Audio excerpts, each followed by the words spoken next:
Brando, mga alagad kami ng batas at napapaligiran ka na namin. Kaya sumuko ka na! Alagad ka lamang ng batas, samantalang ang batas ay nasa aking kamay!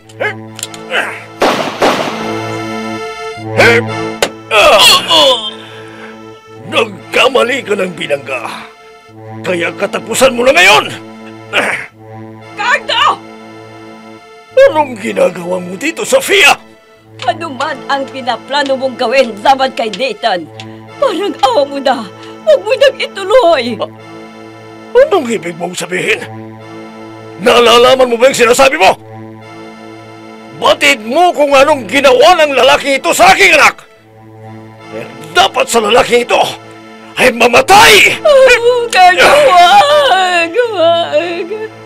Plano mo pa yatang ipagtanggol ang lalaking ito na kinamumuhian mo! At ikaw, Nathan, magaling na pulis. Magdasal ka na dahil katapusan mo na! Nathan!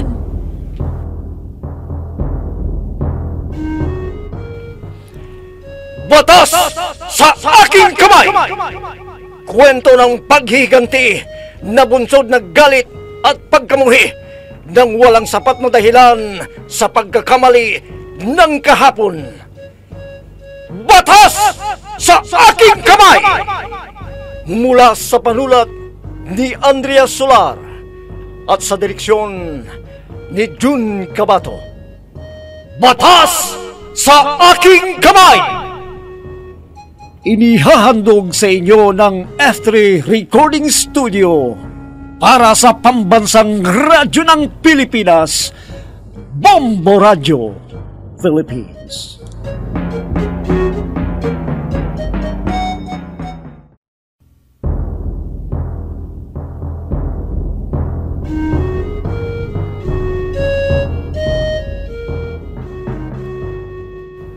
At ngayon mga kaibigan, narito ang pagpapatuloy ng ating dulang pinamagatang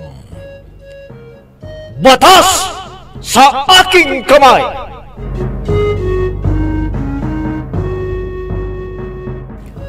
Ado, wala siya. Saan nagpunta? Hindi ko po alam, ma'am. Basta ang sinabi sa akin kanina, lalabas lamang daw siya sandali habang hinihintay ko. At ako pa pala ang maghihintay sa kanya. Bakit mo pa siya pinayagan pang umalis dito? Tawagan mo yung driving school at sabihin mo na magpadala ng driver doon sa bahay. Dalaan ka niyang sasakyan para hindi nasasayang ang oras. Kailangang maturo ang magmaneho si Nathan sa lalong madaling panahon. Opo, ma'am. At ito mga gamit ko. Ayusin mo muna bago mo tawagan ang driving school. At lalo akong napapagod pag ganitong maraming kalat. Yes, ma'am. Nagri-ring yung cellphone ko. Sagutin mo. Opo, ma'am. Hello? Ho? Si Ma'am Sofia? Sino po sila?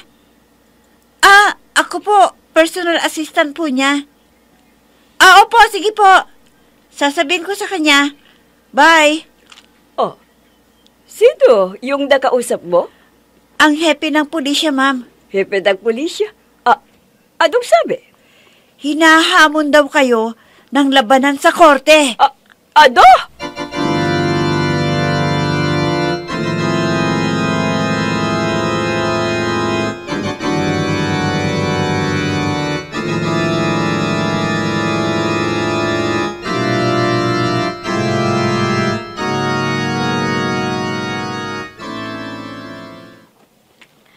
Sofia, ito na yung gatas na pinapakyat mo. Salamat, Yaya. Kahit paano ay kakalmang utak ko at matatahimik na ako. Bakit? May problema pa? Pero maayos din siguro sa linggong ito. Nagsidatingan kasi ang problema sa opisina nang wala ang memorya ko, kaya hindi ko tuloy alam kung ano ang uunahin ko. Siya ka pala. Si Nathan, narito na ba? Opo. Tawagin mo. Natutulog na po siya eh. Ano? Umiiwas ba siya sa akin, ang lalaking yon?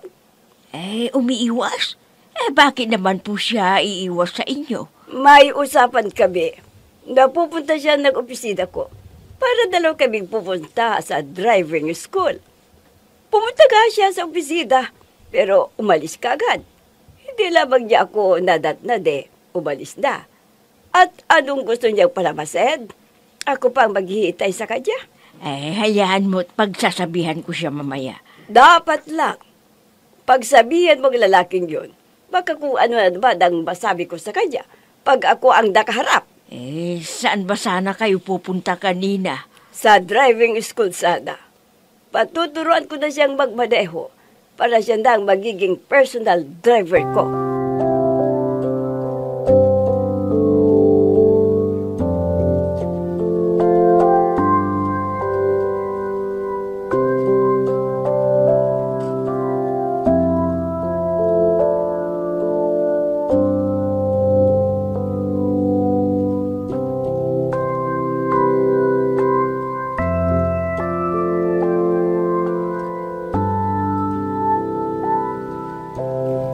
Hello, friend. Kumusta? Tinawagan mo na ba si Nathan? Ewan ko sa'yo. Ano ka ba naman, friend? Maawa ka naman sa best friend mo. Ewan. Please? Please ka dyan. Ang galing mong pagsungitan yung tao. Abay, 2 beses na kitang inilalapit sa kanya. Pero anong ginagawa mo? Pinagsusungitan mo. Ako patuloy ang napapahiya. Una nga eh. Promise, fix man. Hindi ko na siya pagsusungitan pa. Magpapakabait na ako. Sige, pagbibigyan kita. Pero hindi ko maipapangako kasi napaya na rin yung tao. Kung sinasabi mong mabait, di muli niya akong pagbibigyan. Sige na, friend, Promise. Mabait na ako. Ewan ko sa'yo. Sige na naman, Promise na nga eh. Magbibihib na nga ako sa kanya eh. Sige, susubukan ko siyang kausapin ulit. Pero hindi ko maipapangako dahil inaway mo siya. Sige na. Andito na ang papa ko. Ano naman kung nandyan na ang papa mo? Dati naman tayo nag-usap kahit nariyan siya eh. Iba ngayon. Dahil may tatanungin lamang ako sa kanya na importante. Kaya sige na, babay na.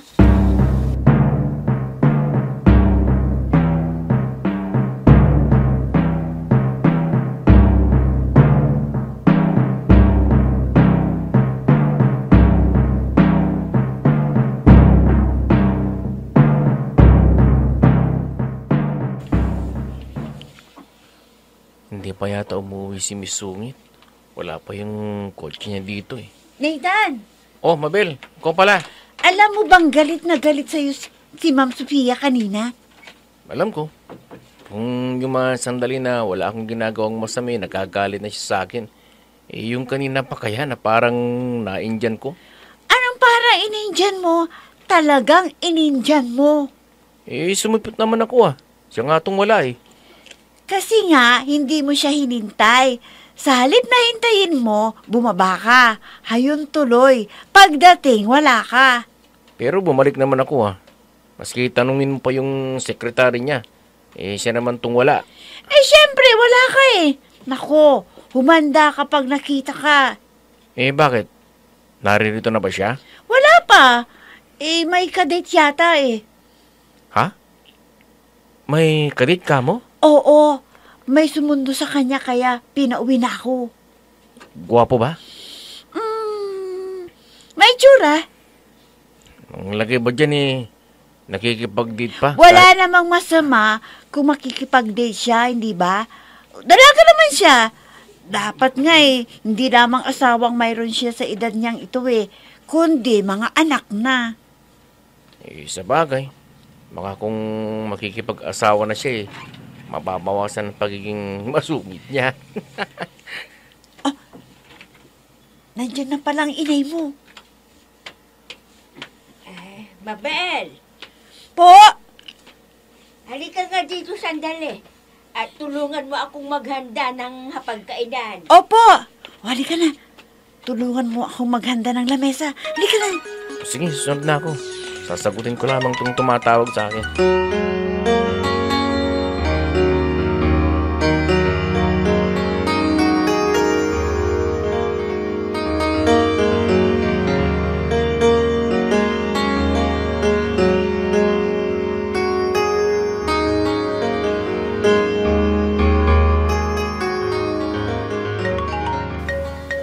Sino kaya to? Baka magpapaturo na naman sa akin. Oh, si Jean pala. Hello, Jean. Hello, Nathan. Oh, bakit? Kwan kasi, Anong kwan? kwan kasi, tinatawag ako ni Althea Para magpa-schedule ng tutorial? Pero hindi na naman ako sisiputin o i-reject niya ulit? Hindi na ngayon. Nangako siya sa akin na... Naku naman, Jean. Ang mabuti pa, humanap na lamang siya ng ibang tutor niya. Dahil baka kung ako ang magiging tutor niya, wala na kaming ibang gagawin kundi mag-away. Kwan kasi, nangako naman siya sa akin na magbe-behave na siya. Jean, kung ikaw siguro ang papaturo sa akin, kahit anong oras, pwede lang pag may klase ako. Pero pag si Miss Taray, nako, kahit na maluwag ang schedule ko, hindi ko siya tatanggaping kliyente ko. Ang tari-tari kasi. Nathan! Ho? Naku po. Tapos na ako kay Miss Taray nito. Ito na naman po si Miss Sungit. Halika ka dito. Opo. Nathan, umanda ka ngayon kay Miss Sungit.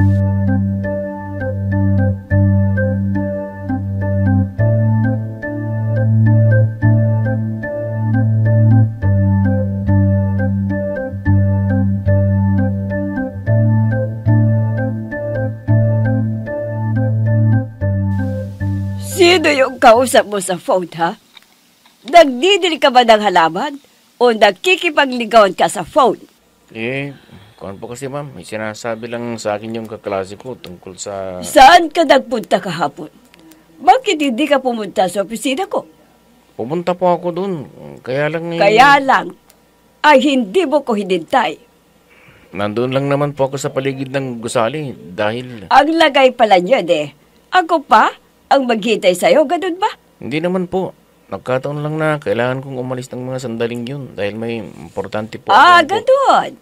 Dahil may importante kang gagawin. Bakit? Ano ba ang mas importante sa'yo? Ako na nagpapalamon sa'yo. Sumusobra na kayo, ma'am. Ulitin mo gang sinabi mo. Ulitin mo. Ay, Ma'am Sofia, may tawag sa'yo sa telepono. Si Governor daw. Ikaw ha. Hindi pa tayo tapos.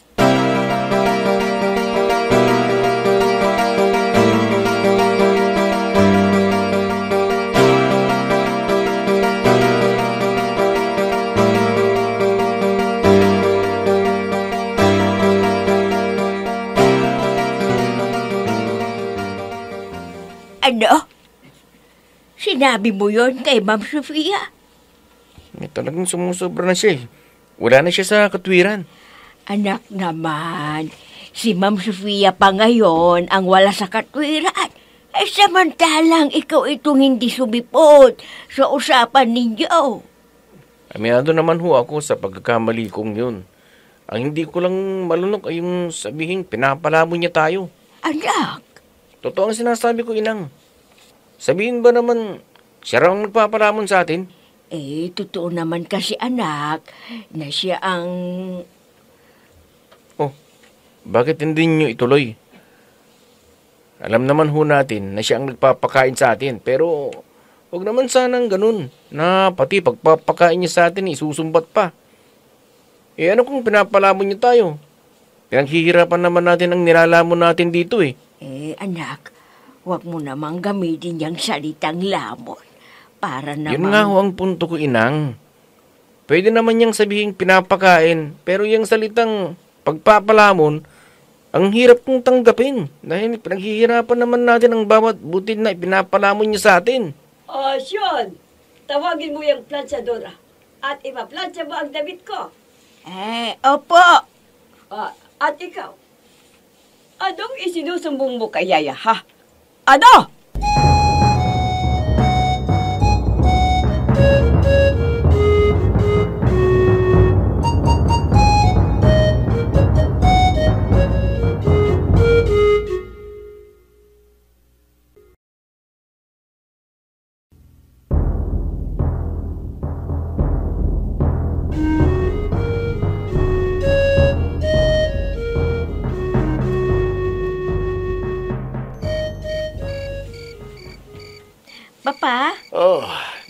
ka pa pala, anak. Oh, gabi na. Sino ba yung kausap mo't nakatelemaman ka? Si Jen po. Pa, kumusta po pala yung kanina? Yung tungkol sa pagsususpindi sa inyo? Natuloy ho ba? Hindi, anak. Ibang hepe ng pulisya ang tinutukoy na nagkataong kapangalan ko pala. Nako, salamat naman kung ganun, Papa. Kala ko, suspendido na kayo eh. Hindi, anak. Siya nga pala. Kumusta nga pala yung subject mo, math? Wala ka naman problema. Papa, kuwan kasi. Anong kuwan? Problema pa rin ba? Gusto mo bang kumuha ng tutor mo? Go ahead at ako nang... Papa, hindi kaya nakakahiya? Anong nakakahiya? Anak, walang masama kung magpapatutor ka. Hindi porkit nagpapatutor ka, momo ka na. Marami dyan ang napapasama sa honor roll, nagpapatutor sila. Anak, pumasok ka na sa kwarto mo at matulog ka na para hindi ka na mapuyat. May pasok ka pa bukas. Opo, Papa.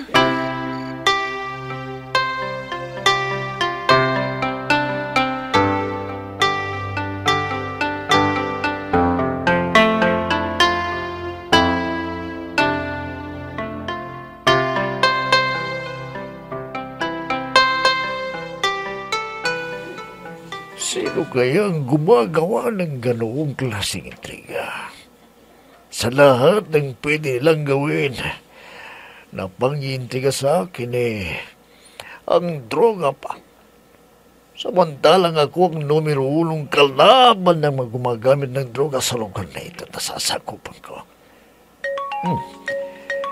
May tumatawag sa akin. Sino na naman kaya ito? Gabing-gabi na. Hello? Carlo, kumusta ka na? Sino to?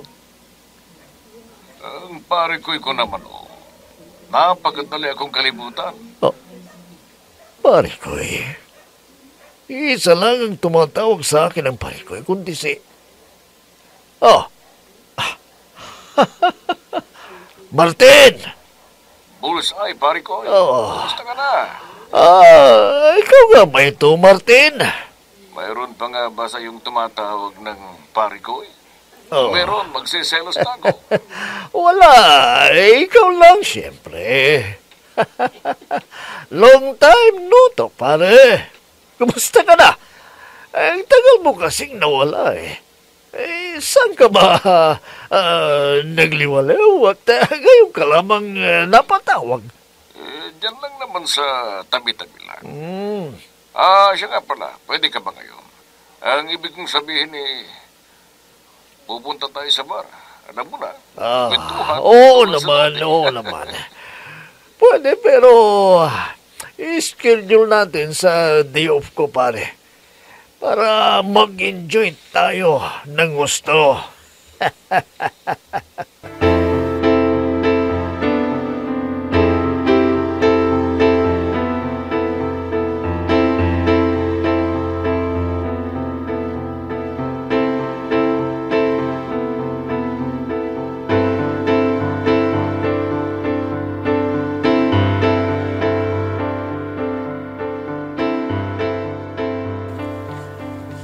Sabihin mo sa karding dayan, kung nakalusot man siya gayon, hindi na sa man darating na araw.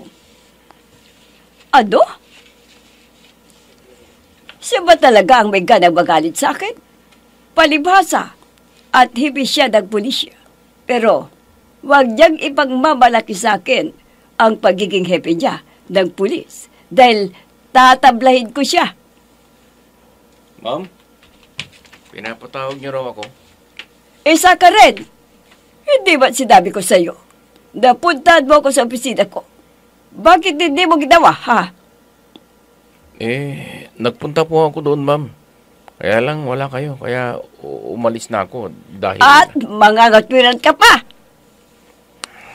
Pasensya na po kayo, ma'am. Hindi na po mauulit yun. Talagang hindi na dapat maulit yun. Ang lagay pala dyan ako pa ang paghihitain mo. Pasensya na po, ma'am. Inaamin ko kung nagkamali ako. Nagkataon lamang po na hindi ko mahindian yung... Hindi mo ba hindi ang iba? At ako? Ano ba ako sa buhay mo, ha? Ano?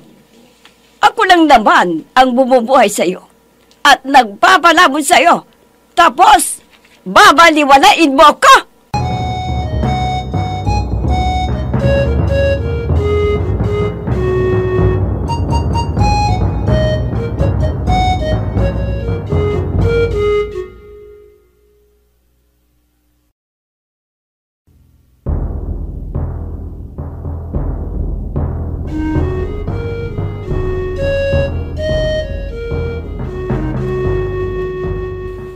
Ano kaya ang mangyayari sa tagpong yun?